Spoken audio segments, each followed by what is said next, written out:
저는 오늘 룻기 강의 5번째 시간입니다. 인생의 해답을 찾고 싶다면 이런 제목으로 하나님 말씀을 전하도록 하겠습니다.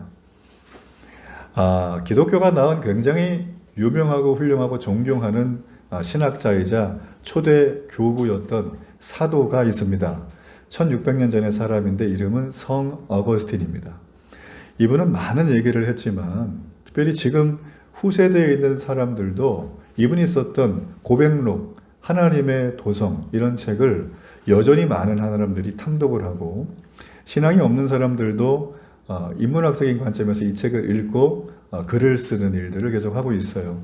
여러분 꼭 한번 읽어보시길 바라는데 여러분 거기에 보면 이 사람이 큰 주제로 여겼던 하나의 인생의 큰 단어가 있습니다. 그게 바로 고난이에요. 여러분은 고난이 오면 즐거우세요? 아니면 힘드세요? 힘들어요. 저 고난 싫어요, 개인적으로. 예. 그런데 이분도 그렇게 위대한 하나님 말씀에 대해서 해박한 지식을 가지고 있었고, 말씀으로 살았던 리더였고, 말씀을 전했던 사람이었고, 삶으로 말씀을 살았던 사람인데, 이 고난이라는 주제 앞에서는 매우 힘들었다는 거예요. 이걸 통해서 우리가 알 수 있는 건 무엇이냐면, 여기 있는 여러분이나 저나 1600년 전의 기독교의 정말 기라산 같은 별 같은 이분도 고난이라고 하는 큰 파도가 오면, 그 쓰나미가 오면 감당하기 어렵다는 것입니다.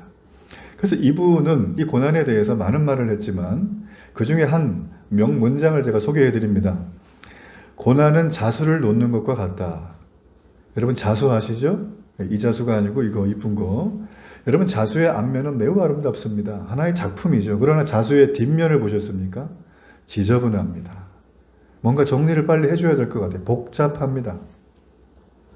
인간이 고난을 당할 때 우리는 우리의 눈이 아름다운 좌수의 앞면을 바라봐야 되는데 이분의 말에 의하면 우리는 대부분 뒷면을 본다는 거예요. 지저분하고 복잡하고 불안에 떨고 두려워하는 우리의 마음이라는 거죠.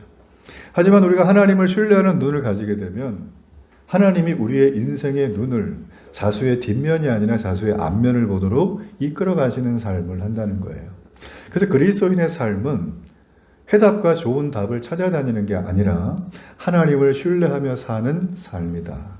즉 믿음이란 관계라는 것을 그분은 우리에게 설명을 해줬어요. 저는 이것이 지금도 진짜 그리스도인의 삶이라고 생각을 합니다. 우리가 옛말에 돌다리도 두들겨보고 건너라 이런 말이 있죠. 여러분 이 말을 가만히 들어보면 상식적으로 다 합니다. 아무리 잘하는 것이라고 할지라도 주의하라, 심사숙고해라, 그리고 결정하라는 의미로 우리에게 쓰여요. 내 앞에 놓여있는 돌다리 같은 상황을 두들겨보는 건 상식에 속하지만 우리가 인생을 살다 보면 이런 상식조차 동원할 수 없을 만큼 다급한 상황에 놓일 때가 있습니다. 내가 원하지 않아도 위급한 상황 가운데 놓일 때가 있죠. 그러다 보면 우리는 가기는 해야겠고 그 위급한 상황이 내게 닥쳐는 있고 이럴 때 우리는 두들겨 볼 겨를도 없이 두들겨 봐도 나빠도 갈 수밖에 없는 그런 위기 속에 처할 수가 있다는 거예요. 쉬운 말로 하면 우리 인생 중에 위험부담을 안고 모험을 해야 될 때가 있다라는 것입니다. 자, 오늘 본문의 주인공인 두 여인이 있어요. 나오미와 룻입니다. 이들은 고부관계죠. 둘 다 과부입니다. 이 나오미가 모압에서 그래 여기서 사는 것보다 고향 땅에 돌아가서 하나님의 말씀을 듣고 하나님을 사랑하는 내 민족과 내가 살련다. 이런 믿음의 결단을 했어요. 그의 며느리도 이방 여인이었지만 그 시어머니의 하나님이 나의 하나님입니다. 나는 그 하나님을 이제 모압신을 버리고 섬기겠습니다. 결단을 하고 따라갔습니다. 얼마나 아름다운지 모릅니다. 그들은 미지의 곳, 정글 같은 곳, 아무도 그들의 삶에 안식을 줄 수 없는 그 시어머니의 옛 고향 땅에 왔는데 이게 웬일입니까? 하나님이 그들에게 말라 비틀어진 그들의 무말랭이 같은 인생 속에 하나님이 세미한 빛을 비치셔가지고 굶어 죽지 않게 하시는 거예요. 일을 할 수 있게 해주시고 도움의 손길을 경험하게 하는 겁니다. 놀라운 일이 그게 여러분 우리가 살폈던 1장과 2장의 내용이에요. 여러분이 룻이라고 하는 사람, 보아스라고 하는 사람은 빈손으로 왔지만 하나님의 결정적인 도움을 지금 받고 있어요. 자, 그런데 오늘 3장에서는 또 한 번에 이 두 여인이 아주 중요한 결정을 해야 될 타이밍에 왔습니다. 자, 이 결정은 이게 돌다리인지 확인할 수도 없는 상황 중에서 내려야 되는 아주 다급한 결정이었어요. 우리가 룻기 3장을 보게 되어지면 세 번의 대화로 이루어집니다. 제일 먼저는 시어머니와 며느리와 대화. 자, 그 다음에 룻과 보아스라고 하는 한 남성과의 대화. 그 다음에 며느리와 시어머니의 대화로 마무리가 됩니다. 자, 이 3장까지가 이런데 4장에 넘어가면 지금까지 주인공이었던 두 여인이 등장하지 않습니다. 주어로. 대신에 누가 등장하냐면 보아스라고 하는 한 남자가 주어로 등장을 합니다. 그리고 보아스가 상황을 이끌어가는데 그 상황 속에 간간히 나오는 이름이 두 여인의 이름이었던 거예요. 이게 어떻게 된 일인가? 여러분, 성경은 주어가 누구이냐가 매우 중요합니다. 그래서 여러분, 성경을 읽거나 묵상하거나 큐티하거나 설교를 들을 때 주어가 누군가를 보셔야 돼요. 지금 누가 뭐를 하고 있는가, 그리고 어떻게 됐는가를 봐야 됩니다. 우리가 짧은 이 4장밖에 안 되는 룻기를 읽다 보면 주어가 3장까지 오는 두 여인에서 4장에서는 전혀 바뀌는 장면에서 우리가 알 수 있는 게 하나 있어요. 자, 그게 뭔가? 바로 룻기의 3장은 오늘 룻기의 절정, 클라이막스와 같은 장이라는 거예요. 그러니까 여러분 주위에서 들으셔야겠죠? 굉장히 집중해서. 이렇게 3장에 사실 룻기 전부를 다 말하는 것입니다. 이렇게 3장에서 두 여인이 결정을 하고 실천에 옮겼던 행동이 있는데 그 행동이 4장에는 아무런 행동을 하지 않아도 한 번 결정한 행동이 지속적으로 어떤 결과와 내용을 만들어 간다는 거예요. 그러면 지금 이들이 어떤 결정을 했는가가 매우 중요하겠죠? 오늘 우리는 그것을 말씀 속에서 찾아보기를 원한다는 거예요. 자, 이들은 어떤 상황에서 어떤 결정을 했길래 그들의 삶에 4장에 가면 죽음이 아니라 희망이, 생명이 왔을까? 우린 그걸 살펴봐야 되는 겁니다. 자, 오늘 3장의 때는 언제냐면 이삭 줍는 것이 거의 마지막 때였습니다. 그러니까 보리추수, 밀추수가 거의 끝나는 시점, 약 한 달 정도 보통 했습니다. 자, 이때 나오미가 며느리를 불러요. 그러면서 하는 얘기가 1절에 보니까 내 딸아, 내가 너를 위해서 안식할 곳을 구하여 너를 복되게 하여야 하지 않겠느냐. 자, 이렇게 얘기를 시작을 합니다. 대화를. 자, 이 얘기를 가만히 보면 여기서 지금 시어머니가 며느리에게 내 딸이란 표현을 씁니다. 여러분, 내 딸, 한국적인 어감으로도 굉장히 친근하죠. 그리고 또 어때요? 굉장히 마음이 편안하고 내가 여기에 가족이구나, 그죠? 이런 생각이 들고, 아, 이분은 시어머니가 아니고 내 어머니다, 내 혈육이랑 다름없다, 이런 느낌이 들잖아요. 지금 이제 나오미가 룻에게 그렇게 한 거예요. 왜냐하면 룻은 너무 기특한 며느리거든요. 뿐만 아니라 지금 이 먼 이방 땅까지 와서 이 며느리가 생면부지 아무도 아는 사람이 없는데 이삭을 주워가는 허드렛 일을 하면서 자신의 생존을 유지하는데 핵심적인 일을 해주고 있었다는 거예요. 그래서 감동이 됐어요. 그래서 하나님이 함께 하신다는 어찌 보면 소망을 이 며느리를 통해서 시어머니는 보고 있는 거예요. 여러분도 아마 살아가면서 이런 경험을 해보셨을 거예요. 뭐 이런 상황이 있었던 게 아니라 누군가 내게 도움을 줘서 내가 살아갈 수 있는 상황이 되는 것. 저도 그런 경험이 인생에 많지는 않지만 적절하게 있었던 것 같아요. 그때 얼마나 제 마음에 야, 내가 나중에 이 빚을 꼭 갚아줘야 되겠다. 내가 꼭 이거를 다른 사람에게 흘려보내줘야 되겠다 하는 그런 마음을 품게 되거든요. 오늘 여기 나와 있는 1절의 내용이 바로 그거예요. 시어머니가 며느리에게 내가 이렇게 내게 복을 주니 나도 너에게 복을 베풀어 주고 싶다. 그 마음이 감동이 되기 시작한 겁니다. 자, 그래서 거기 보게 되어지면 안식할 곳이라는 말이 있거든요. 여러분, 이 얘기는 언어상으로 보면 안전한 곳을 뜻해요. 자, 오늘 문맥상으로는 가정과 남편이 있는 안전한 곳을 말하는 것입니다. 자, 정리하자면 뭘까요? 룻이 안전한 곳에 거하기 위해서는 어떻게 해야 돼요? 젊은 룻이 결혼을 해야 되는 거예요. 그래서 그 안에서 복을 하나님이 주시는 걸 누리도록 하는 게 시어머니 나오미의 1절에 나와 있는 생각이었어요. 룻은 시어머니를 위해서 전심을 다합니다. 나오미는 룻을 위해서 길을 찾고 있습니다. 전심이 진심을 낳았고 선이 선을 낳는 장면. 얼마나 아름다운 장면인지 몰라요. 여러분, 그래서 룻기는 굉장히 정교하고 체계가 잘 잡힌 아름다운 문학책이에요. 그래서 여러분 꼭 나중에 읽으실 때 이 원어로 보면 앞뒤 숫자까지 딱딱 맞거든요. 이게 한글 성경 표현이 안 되지만, 그래서 이런 부분들을 여러분 놓치지 않고 보는 게 매우 중요해요. 자, 이 며느리가 그러면 어떻게 안식하게 할 것인가? 지금 나오미는 정보를 수집합니다. 그래서 며느리가 안식할 수 있도록 복된 인생을 살아갈 수 있도록 작전을 하나 세워요. 자, 그 작전의 이름이 무엇인가? 바로 타작마당 발치 이불을 들고 거기 눕는 작전이에요. 일명 우리말로 들이대는 작전. 그냥 들이대고 눕는 거예요. 자, 왜 이런 작전을 세웠을까? 여러분 제 얘기를 잘 한번 들어보시길 바랍니다. 이거는 당시 시대상을 좀 봐야 돼요. 자, 당시에 이 타작, 밀타작, 보리타작은 주로 낮에 했을까요? 밤에 했을까요? 참고로 여기가 더운 지방이라는 걸 여러분 기억하셔야 돼요. 밤에 했겠죠, 그죠? 요즘 폭염이잖아요. 낮에 바람 좀 안 불면 어떻습니까? 죽는 거죠, 뭐 그냥. 밤에 열대야 시달리는 분들이 너무 많습니다. 아까도 우리 얘기했는데, 오창호 성도님하고 아주 여름에 취약하대. 저도 그래요. 저 그래서 여름에 더우면 예배 인도는커녕 아무 말도 못합니다. 막 힘들어가지고 막 죽을 것 같아요. 그래서 날마다 이렇게 시원하게 입고 나오는 거거든요. 9월을 기다려 주십시오. 그때 또 정장을 입고. 자, 그런데 보면 이 타작을 하는 시기는 낮이 아니라 밤에 하는데, 뭐 우리와 똑같이 밤이 되면 온도차 때문에 저기 바다의 지중해에서 바람이 불어와요. 그러면 보리와 밀타작을 여러분 해보셨나요? 저는 본 적이 있는데, 예전에 시골에 살 때 제가 보니까 바닥에다가 팍 이렇게 뭘 깔아놔요. 그리고 이제 놓쳐. 그런 다음에 이걸 막대기로 때려요. 그럼 바람이 불면 어떻게 하나요? 껍질하고 쭉정이가 바람 타고선 쭉 이렇게 쓸려 내려가는 거죠. 그럼 남아있는 알곡만 타작이 되는 거예요. 자, 지금 밤에 하고 있다는 게 굉장히 중요합니다. 이 밤에.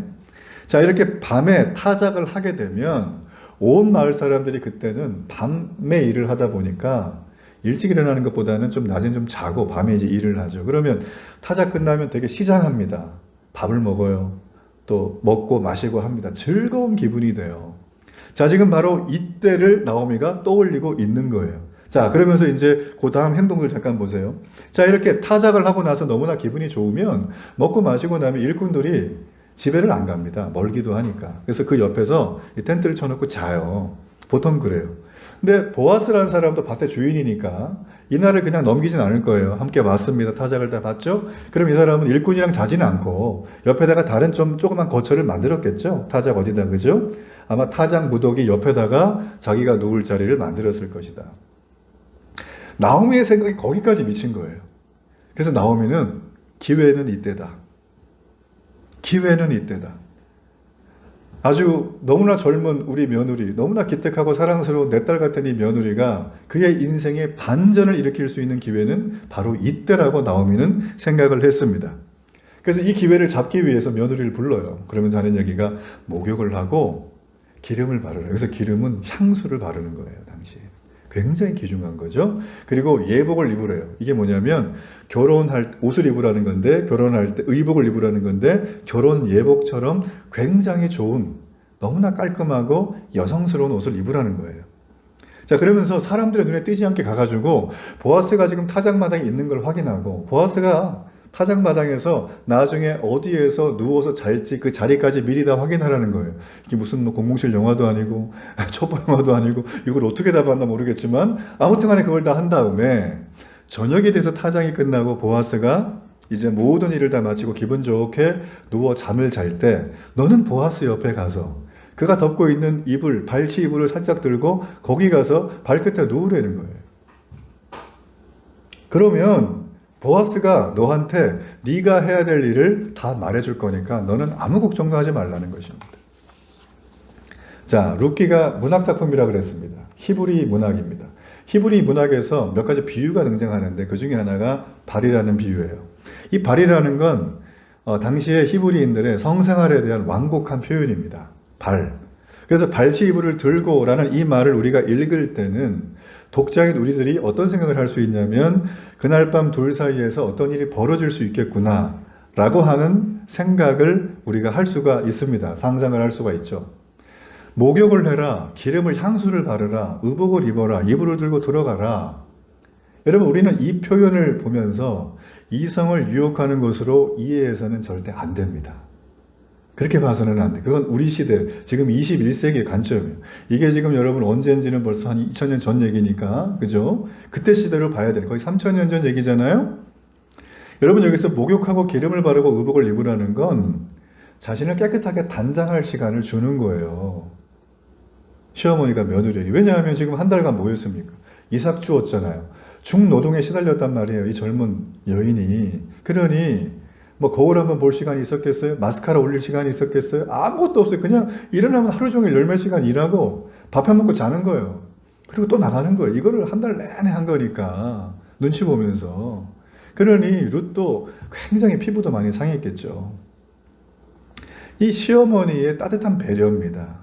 깨끗하게 단장하라는 그런 걸 얘기를 해주는 거예요. 자, 그렇다면 중요한 건 발치이불을 들고 들어가라는 말은 도대체 무슨 의미로 시어머니가 며느리에게 하는 얘기인가?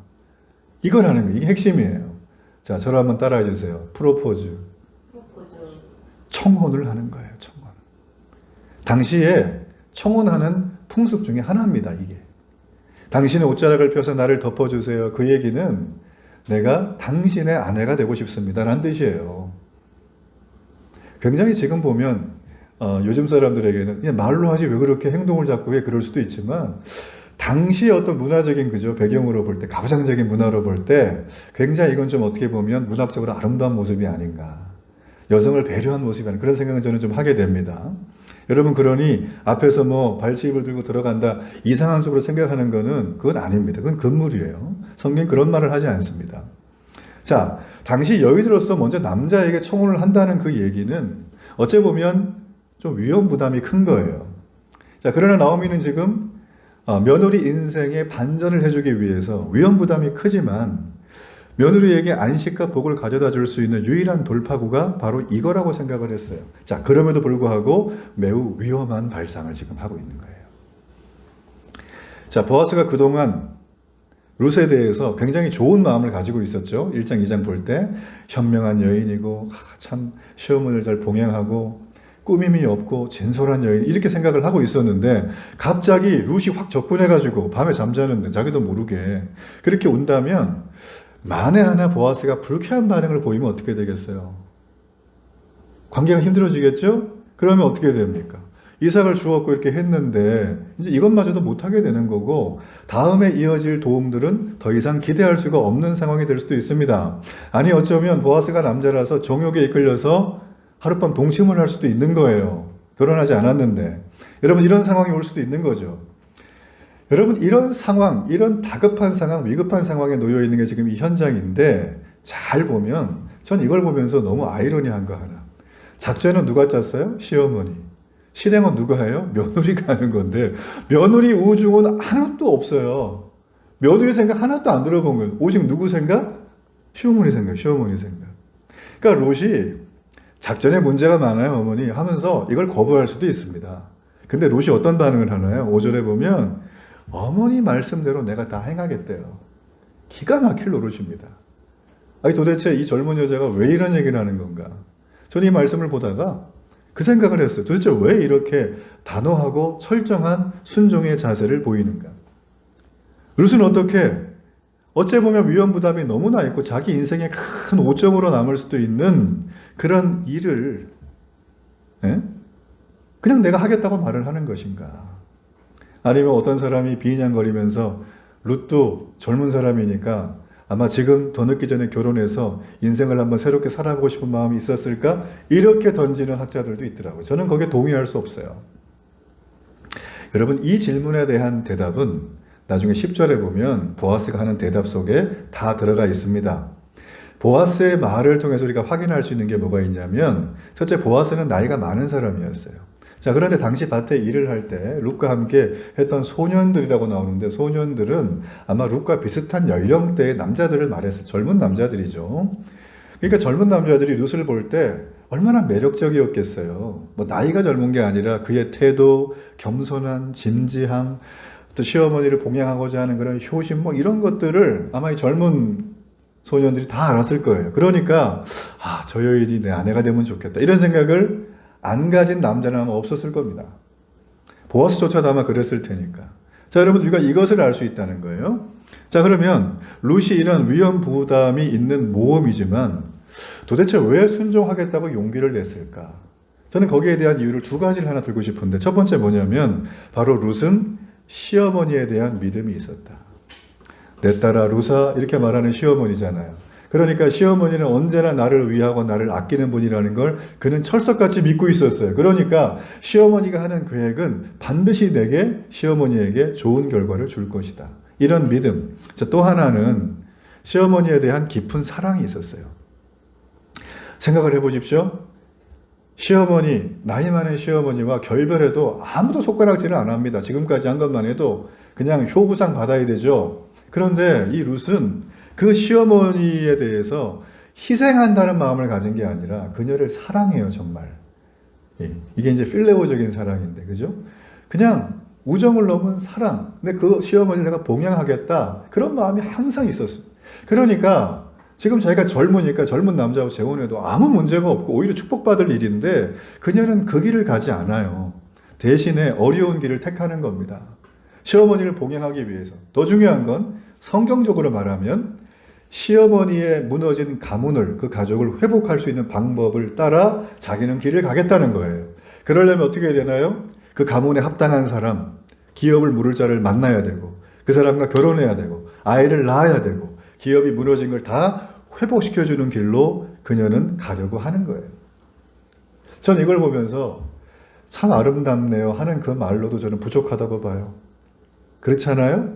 사람과 사람이 서로 이렇게 관계 속에서 아름다움을 줄 수 있다는 건, 또 이걸 볼 수 있다는 건 엄청난 축복입니다.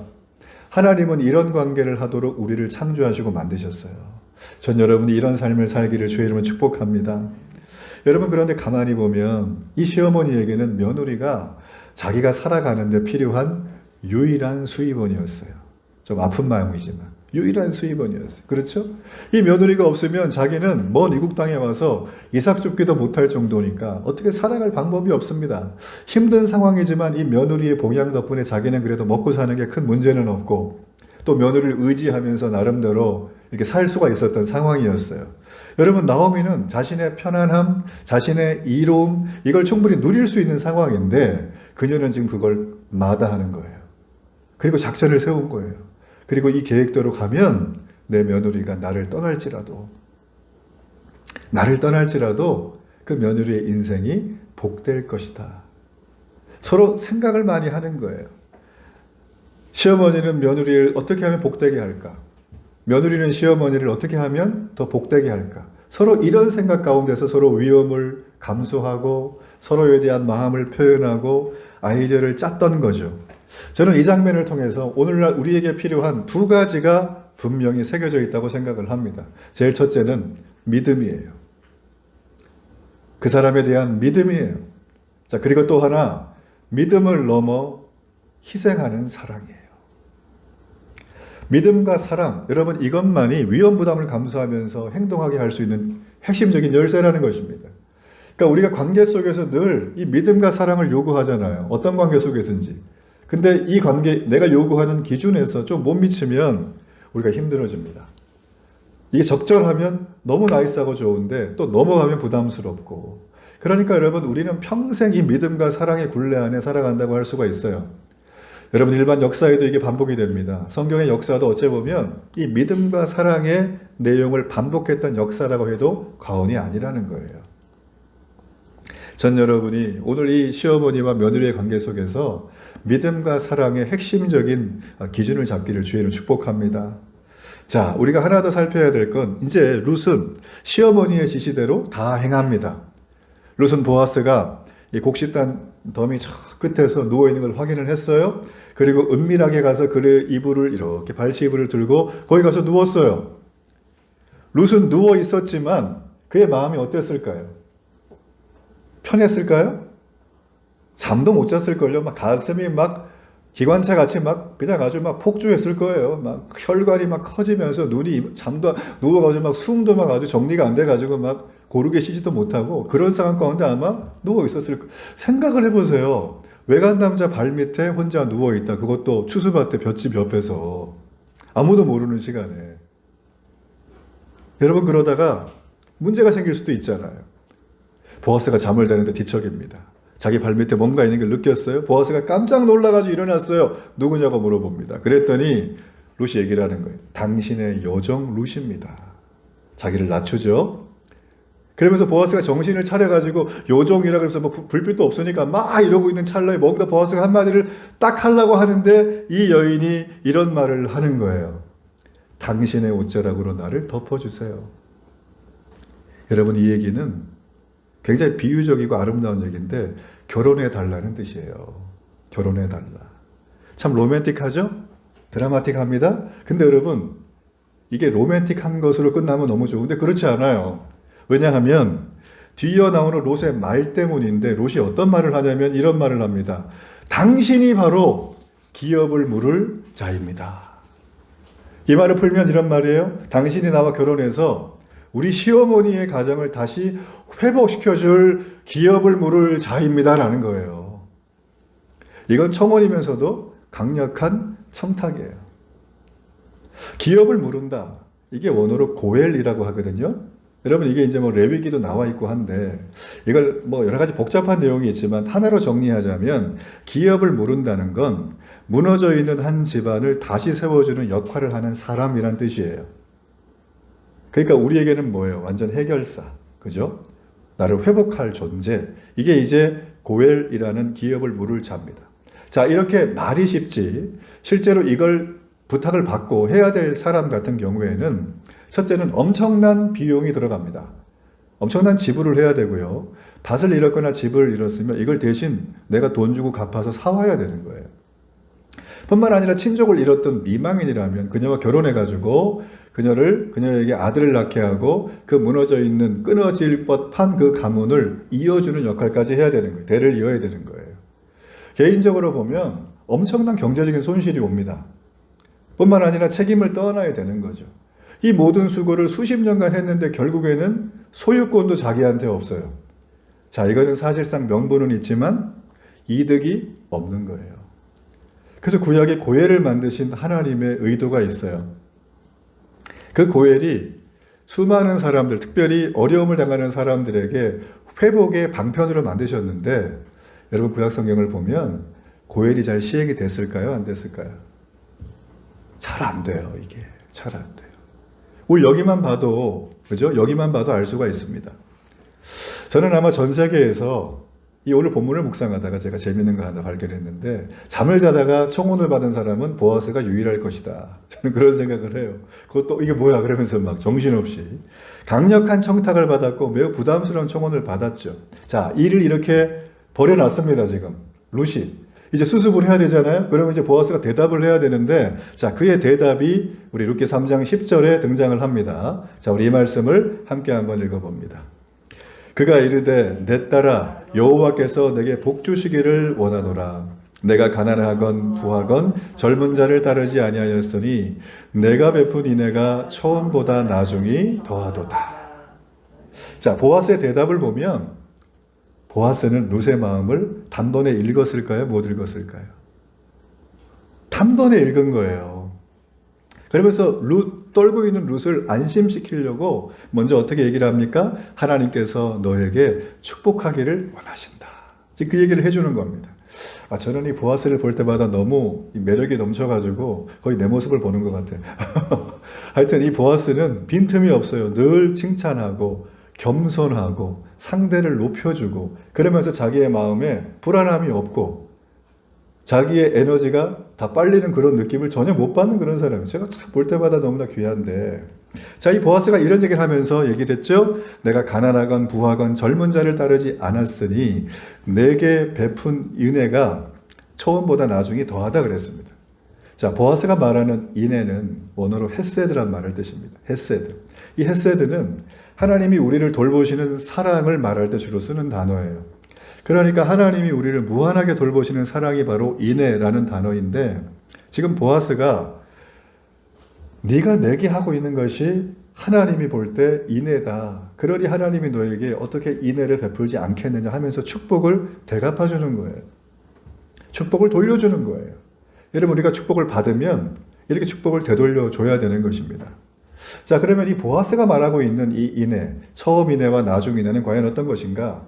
자, 처음 인애는 나오미를 버리지 않고 이스라엘 땅까지 와서 시어머니를 함께 섬겼던 인애를 말합니다. 자, 나중 인애는 뭐예요?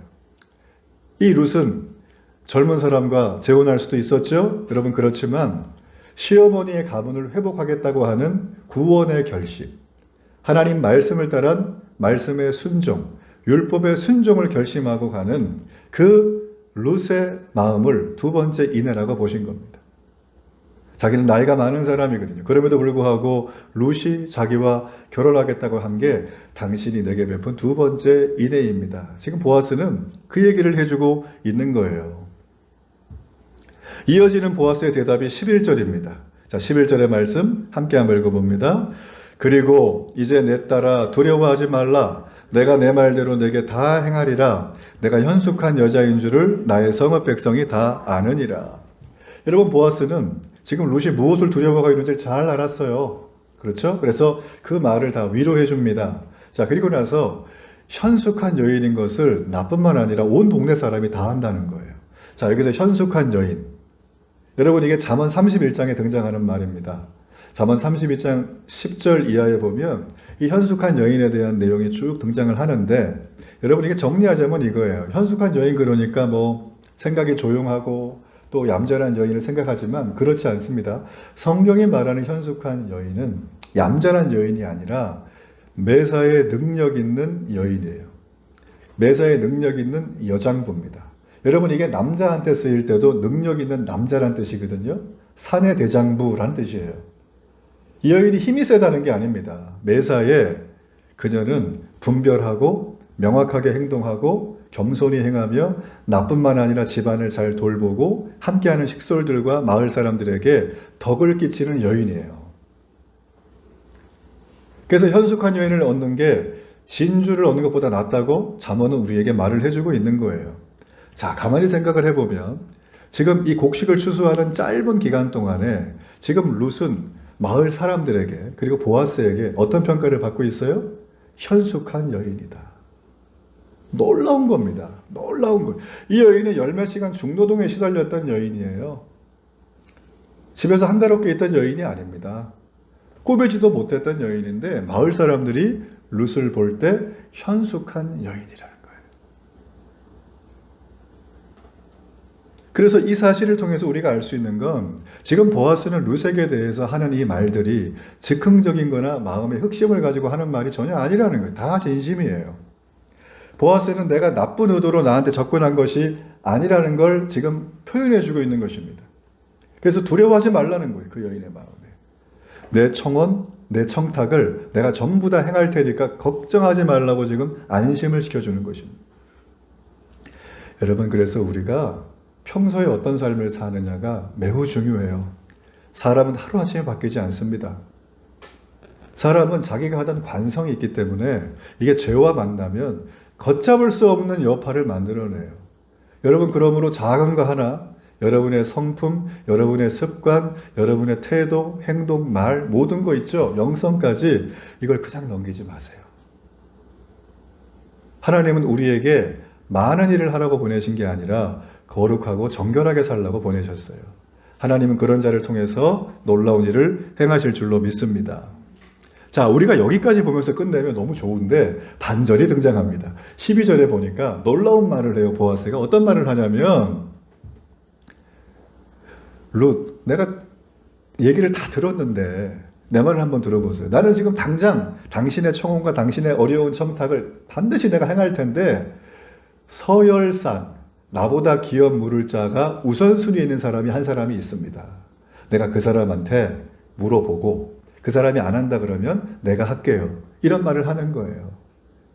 여러분 그런데 이 보아스처럼 서열상 기업 물을 자가 앞에 있는 신족이 이 보아스처럼 굉장히 자애롭고 마음을 다 알아주고 그죠? 말씀의 사람이고 이러면 너무 좋은데 이 사람이 누군지는 성경이 말을 하지 않아요. 지금 나오미와 이 룻은 자기들이 세웠던 이 계획이 갑자기 엄청난 암초에 부닥친 거예요. 이런 일은 생각지도 못했거든요. 자, 우리는 여기서 보아스의 댐댐이를 볼 수가 있는데 이 보아스는 자신이 원하는 일이잖아요. 지금 결혼하는 게. 그죠? 그리고 그게 어떻게 보면 자신의 권리를 주장할 수 있지만 보아스는 말씀에 따라 서열을 먼저 보는 겁니다. 하나님 말씀에 정해져 있는 친족이 가까운 사람, 그 우선순위의 권리를 이 사람은 그걸 알지도 못하지만 그는 지금 얘기를 하고 있는 거예요. 그는 순리에 따라 일을 처리하려고 합니다. 약속을 남발하지도 않습니다. 지금 룻에게. 그리고 이 모든 걸 다 했을 때 내가 만약에 해야 될 기회가 된다면 나는 반드시 당신과 결혼하겠다. 지금 그 얘기를 보아스는 해주고 있어요. 율법을 사랑했던 사람입니다. 하나님 말씀을 사랑하고 순종했던 사람이에요. 하나님의 말씀을 사랑하고 순종할 뿐만 아니라 약속을 지켰던 사람입니다. 전 여러분 앞으로 우리 결혼할 분이 계시다면 우리 딸이죠. 이런 남자를 만나길 축복합니다. 이런 남자를 만나야 돼요. 여러분 타임지 아시죠? 미국의 유명한 저널 이 타임지에 선정한 미국 최고의 신학자이자 기독교 윤리학자였던 스탠리 하우어 어스라는 분이 계십니다. 이분은 신학과 교수인데 실제로 이분은 평생 동안 너무나 심각한 조울증을 앓고 있는 아내와 살았어요. 수십 년간을. 그의 자서전이자 최고의 극찬을 받았던 책인 한나의 아이에 보면 그가 그 조울증 아내와 살면서 겪었던 그 일들이 기록이 되어 있는데 그 챕터 중에 아주 인상적인 게 있어요. 살아남기, 견디기. 고통의 무게가 어느 정도인지 우리가 알 수 없지만 여러분 그걸 볼 때 우리 마음에 이분의 삶이 어느 정도 느껴집니다. 그분은 굉장히 학문의 상아탑에 머무는 대신에 치열하고 땀내나는 인생의 흙길을 한 발 한 발 걸어가면서 그리스도인으로 빚어져가는 자신의 삶을 그대로 기록을 한 거예요. 여러분 그러니까 그리스도인의 삶의 길은 한 발 한 발 걸어가는 고난의 길이라고 할 수도 있습니다. 복된 길이지만. 그는 신학자이면서도 한 사람의 성도의 삶을 놓치질 않았습니다. 그는 평생 조울증으로 자기를 힘들게 했던 그 아내가 죽자, 수십 년 만에 죽자, 그의 아는 사람이 찾아와서 그에게 이렇게 질문하는 거예요. 당신은 어떻게 이 고통의 시간을 잘 견뎠습니까? 고통을 이겨내는 해답이 있습니까? 라고 물어봤어요. 그랬더니 그분이 이렇게 대답을 했어요. 그 책에 사람들은 제가 고통에 대해 어떤 해답을 찾고 있으리라 짐작합니다. 그러나 저는 전혀 알지를 못합니다. 의외죠. 제가 신학자로서 살면서 배운 것이 있다면 고통의 원인이나 해결에 대해 답을 구하려 하지 말아야 한다는 것입니다. 전 여기 읽으면서 좀 절망했어요. 와, 이분이 이렇게 말을 하네? 그 다음 얘기를 들어보세요. 그리스도인은 해답 없이도 고통을 살아내는 사람입니다. 해답을 모른 채 주어진 삶을 살아내는 것이 바로 믿음입니다. 알쏭달쏭한 얘기죠. 내게는 이런 일이 좀 많았으면 좋겠다. 그렇지만 이분은 실제로 수십 년간 그 정말 폭력적이고 극렬하게 상황이 달라지는 조울증 아내와 함께 살았어요. 그 책에 보면 한날은 옆집에 사는 A라고 하는 남자와 자기는 결혼하겠다고 얘기를 하는 거예요. 근데 이게 하루, 이틀, 한 달, 보름, 열흘 계속 넘어가요. 1년 내내 조르니까 어쩔 수 없이 그냥 허용을 해줍니다. 네. 심한 조울증이 아내였기 때문에. 이거는 뭐 윤리와 도덕적인 문제로 볼 수 있는 게 아니에요. 이거는 빙산의 일각입니다. 엄청난 고통을 이 사람은 당했어요, 사실은. 네. 그런데 그의 입에서 하는 얘기는 그리스도인은 해답이 없이도 고통을 살아내는 사람이라는 거예요. 해답을 모른 채 주어진 삶을 살아내는 것을 믿음이라고 합니다. 우리는 해답을 알기를 원해요. 인생의 해답을 찾기를 원합니다. 그런데 그 해답이 잘 안 옵니다. 왔다가 금방 떠나는 것처럼 느껴질 때가 많습니다. 그때 우린 절망합니다. 그렇지만 오늘 제가 전해드린 이 룻이 타작마당에 발치 이불을 들고 보아스 옆에 누워서 두려운 마음으로 있었던 그 룻의 이야기가 오늘 해답을 모른 채 여러분의 주어진 삶을 어제도 똑같고 내일도 똑같고 오늘도 동일할 그 삶을 살아가는데 하나님이 여러분에게 주신 해답이라고 저는 믿습니다. 우문현답 같지만 인생은 해답이 아니라 하나님과의 관계 속에서 이루어지는 아름다운 작품이에요. 살아가면서 하나님의 간섭과 인도하심이 분명한 상황이지만 어째 보면 이 나오미와 룻처럼 다급한 상황에 돌다리 두들려보지 못하고 결정해야 될 때가 있어요. 여러분 그럴 때 우리는 용기를 내야 됩니다. 우리는 소망하는 주님을 봐야 돼요. 결단해야 되겠죠. 어떤 바탕으로? 믿음과 사랑을 바탕으로 우리는 결단을 해야 되는 겁니다. 그리고 우리가 기업 물을 자가 되시는 오늘 룻이 보아스 앞에 나와서 당신의 옷자락으로 나를 덮어주세요. 그 얘기는 나를 건져달라는 거예요. 나를 구원해달라는 거예요. 우리가 예수님께 나와서 룻처럼 당당하게 구해야 돼요. 주님, 저는 죄인이에요. 저는 소망이 없어요. 저는 어제나 오늘이나 똑같고 내일도 똑같을 거예요. 제가 이렇게 살아가서는 의미가 하나도 없어요. 주님, 제발 저를 좀 옷자락으로 펴서 저를 덮어주세요. 이런 간구와 고백을 해야 되는 것이 룻이기도 하고 저와 여러분이기도 한 거예요. 전 여러분이 이 일을 하는 데 있어서 조금 더 머뭇거리지 않기를 바랍니다. 이 한 주간의 삶을 살아가며 내가 룻이라고 생각하고 해답을 찾지 말고 주님의 옷자락을 덮어달라고 강청하기를 주의 이름으로 축복합니다. 하나님은 그런 여러분에게 반드시 은혜와 감동으로 함께 하실 줄 믿습니다.